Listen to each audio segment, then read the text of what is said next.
ದರ್ಶನ್ ಅವರನ್ನ ಈ ಪ್ರಕರಣದಲ್ಲಿ A2 ಇಂದ A1 ಆರೋಪಿ ಮಾಡಿದ್ರೆ ದರ್ಶನ್ಗೆ ಎದುರಾಗಬಹುದಾದ ಸಂಕಷ್ಟಗಳು ಏನು ಅಂತಕ್ಕಂಥದ್ದು ಇನ್ನೊಂದು ಪ್ರಶ್ನೆ ಮೂಡುತ್ತೆ. ಏನು ಸಂಕಷ್ಟ ನೋಡ.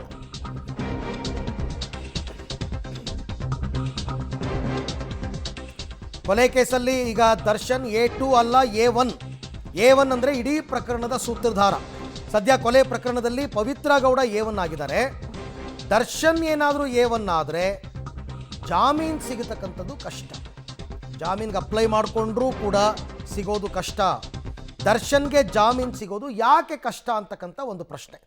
ಯಾಕೆ ದರ್ಶನ್ಗೆ ಕಷ್ಟ ಆಗತ್ತೆ? A1 ಅಂತಂದರೆ 17 ಜನರನ್ನು ಕೂಡ ಕೋರ್ಟು ಒಂದೇ ದೃಷ್ಟಿಕೋನದಲ್ಲಿ ನೋಡಲ್ಲ.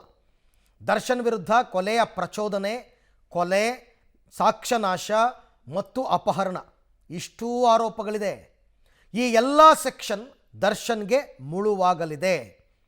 ಈ ಪ್ರಕರಣದ ಮಾಸ್ಟರ್ ಮೈಂಡೇ ದರ್ಶನ್ ಅಂತ ಆಗ್ಬಿಡುತ್ತೆ ಅಲ್ಲಿಗೆ. ಇಷ್ಟು ದಿನ ಪವಿತ್ರ ಗೌಡ ಅಂತ ಇದ್ರು, ಪವಿತ್ರ ಗೌಡ ಅಲ್ಲ ದರ್ಶನ್ A1 ಮಾಡೋದ್ರಿಂದ ದರ್ಶನ್ಗೆ ಜಾಮೀನು ಸಿಗ್ತಕ್ಕಂಥದ್ದು ಕಷ್ಟ ಅಂತಕ್ಕಂಥದ್ದು ಗೊತ್ತಾಗ್ತಾ ಇದೆ. ಇದೊಂದೇ ಅಲ್ಲ, ಶಿಕ್ಷೆಯ ಪ್ರಮಾಣದಲ್ಲೂ ಕೂಡ ಯಾರು ಮೊದಲ ಆರೋಪಿಗಳಿರ್ತಾರೆ ಅವರಿಗೆ ಶಿಕ್ಷೆಯ ಪ್ರಮಾಣವೂ ಜಾಸ್ತಿ ಇರುತ್ತೆ. ಈ ಬಗ್ಗೆ ಕೂಡ ಮತ್ತಷ್ಟು ಮಾಹಿತಿ ನನ್ನ ಕೊಲೀಗ್ ನರಸಿಂಹಮೂರ್ತಿ ಅವರಿಂದ ಪಡೆಯೋಣ. ಮೂರ್ತಿ, ಸಾಮಾನ್ಯವಾಗಿ ಈಗ 17 ಜನ ಆರೋಪಿಗಳಿದ್ದಾರೆ ಈ ಪ್ರಕರಣದಲ್ಲಿ. ಚಾರ್ಜ್ ಶೀಟ್ ಸಲ್ಲಿಕೆಯಾದ ಮೇಲೆ ಕೋರ್ಟು ಈ 17 ಜನ ಆರೋಪಿಗಳನ್ನು ಒಂದೇ ದೃಷ್ಟಿಕೋನದಲ್ಲಿ ನೋಡುತ್ತಾ, ಅಥವಾ A1, A2, A3 ಇವರುಗಳಿಗೆ ಸಂಕಷ್ಟ ಜಾಸ್ತಿನಾ ಅಂತ?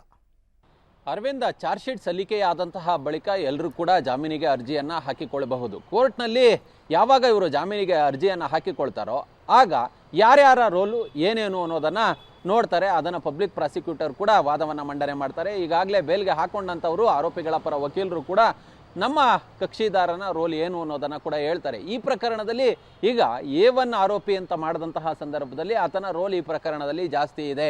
ಆತನ ಕುಮ್ಮಕ್ಕಿನಿಂದಲೇ, ಆತನ ಪ್ರತ್ಯಕ್ಷ ಮತ್ತು ಪರೋಕ್ಷವಾದಂತಹ ಬೆಂಬಲದಿಂದಲೇ ಈ ಒಂದು ಕೊಲೆ ನಡೆದಿದೆ ಅನ್ನೋದನ್ನು ಸಾಬೀತು ಮಾಡ್ತಕ್ಕಂತಹ ಸಾಕಷ್ಟು ಸಾಕ್ಷಿಗಳು ಸಿಕ್ಕಿದ್ದಾವೆ. ಅದಕ್ಕೆ ಪೂರಕವಾದಂತಹ ಎವಿಡೆನ್ಸ್ಗಳನ್ನು ಈಗಾಗಲೇ ಪೊಲೀಸರು ಕಲೆಕ್ಟ್ ಮಾಡಿ ಇಟ್ಕೊಂಡಿದ್ದಾರೆ. ಅದನ್ನು ಕೋರ್ಟ್ಗೆ ಕೊಡುವ ಕೆಲಸವನ್ನು, ಅದನ್ನು ಪಬ್ಲಿಕ್ ಪ್ರಾಸಿಕ್ಯೂಟರ್ ಕೋರ್ಟ್ನ ಮುಂದೆ ವಾದವನ್ನು ಮಾಡಿ ಜಾಮೀನನ್ನು ಕೊಡಬಾರ್ದು ಟ್ರಯಲ್ ಆರಂಭವಾಗುವ ತನಕ. ಯಾಕಂತ ಹೇಳಿದ್ರೆ ನೀವು ಜಾಮೀನನ್ನು ಕೊಟ್ಟಂತಹ ಪಕ್ಷದಲ್ಲಿ ಇವರು ಸಾಕ್ಷಿಗಳ ಮೇಲೆ ಬೆದರಿಕೆಯನ್ನು ಹಾಕಬಹುದು, ಹಣದ ಆಮಿಷವನ್ನು ಒಡ್ಡಬಹುದು, ಪುಸ್ಲಾಯಿಸಬಹುದು. ಹೀಗಾಗಿ ಜಾಮೀನನ್ನು ಕೊಡಬಾರ್ದು ಅನ್ನೋ ನಿಟ್ಟಿನಲ್ಲಿ ಬಲವಾದಂತಹ ಅಬ್ಜೆಕ್ಷನನ್ನು ಹಾಕ್ತಕ್ಕಂತಹ ಸಾಧ್ಯತೆ ಇದೆ. ಅದರ ಜೊತೆಗೆ ಬಲವಾಗಿ ವಾದವನ್ನು ಮಂಡನೆ ಮಾಡಿ ಜಾಮೀನನ್ನು ಕೊಡಬಾರ್ದು ಅನ್ನೋ ನಿಟ್ಟಿನಲ್ಲಿ ಸಮರ್ಥನೆಯನ್ನು ಮಾಡ್ಕೊಳ್ತಕ್ಕಂಥ ಕೆಲಸವನ್ನು ಕೂಡ ಪೊಲೀಸ್ ಇಲಾಖೆಯಿಂದ ಮಾಡ್ತಕ್ಕಂತಹ ಸಾಧ್ಯತೆಗಳಿದ್ದಾವೆ. ಇದು A1, A2, A3 ಆರೋಪಿಗಳಿಗೆ ಅನ್ವಯವಾದರೆ, ಆದರೆ ಉಳಿದ ಆರೋಪಿಗಳು ಅಂದರೆ ಹಿಂದೆ ಈಗ A17, A19 ಕೆಲವರು ಈ ಪ್ರಕರಣದಲ್ಲಿ ಸುಖ ಸುಮ್ಮನೆ ಬಂದು ತಗಲಾಕೊಂಡಿದ್ದಾರೆ. ಉದಾಹರಣೆಗೆ ಒಬ್ಬಾತ ರವಿ ಅಂತೇಳಿ ಅಲ್ಲಿ ಚಿತ್ರದುರ್ಗದಿಂದ ಆತ ಕಾರನ್ನು ಬಾಡಿಗೆಗೆ ಅಂತೇಳಿ ಕರ್ಕೊಂಡ್ಬಂದಿದ್ದಾನೆ. ಆತ ಈ ರೇಣುಕಾ ಸ್ವಾಮಿಯನ್ನು ಕರ್ತರಬೇಕು ಅಂತ ಹೇಳಿದ್ರೆ ಆ ರಾಘವೇಂದ್ರ ಆ ರವಿ ಎಂಬಾತನ ಕಾರ್ನ ಜೊತೆ ಬಂದಿದ್ದಾನೆ. ಆತನು ಗೊತ್ತಿಲ್ಲ ಈತನನ್ನು ಕರ್ಕೊಂಡು ಬಂದು ಕೊಲೆ ಮಾಡ್ತಾರೆ ಅಂತೇಳಿ ಆತ ಬಂದು ಸಿಗಾಕೊಂಡಿದ್ದಾನೆ. ಮತ್ತೊಬ್ಬಾತ ಈಗ A7 ಅನುಕುಮಾರ್ ಅಂತೇಳಿ ಆತ ದರ್ಶನನ್ನು ನೋಡುವ ಆಸೆಗೋಸ್ಕರ ಬಂದುಬಿಟ್ಟಿರ್ತಾನೆ. ಇಂಥವರೆಲ್ಲರೂ ಕೂಡ ತಗಲಾಕೊಂಡಿರ್ತಾರೆ. ಅಂದರೆ ಕೊಲೆಯಲ್ಲಿ ಇವರ ಪಾತ್ರ ಏನೂ ಇಲ್ಲ ಅಂತೇಳಿ ಅನಿಸ್ತಂತಹ ಸಂದರ್ಭದಲ್ಲಿ ಅಂಥವ್ರಿಗೆ ಜಾಮೀನು ಸಿಗಬಹುದು.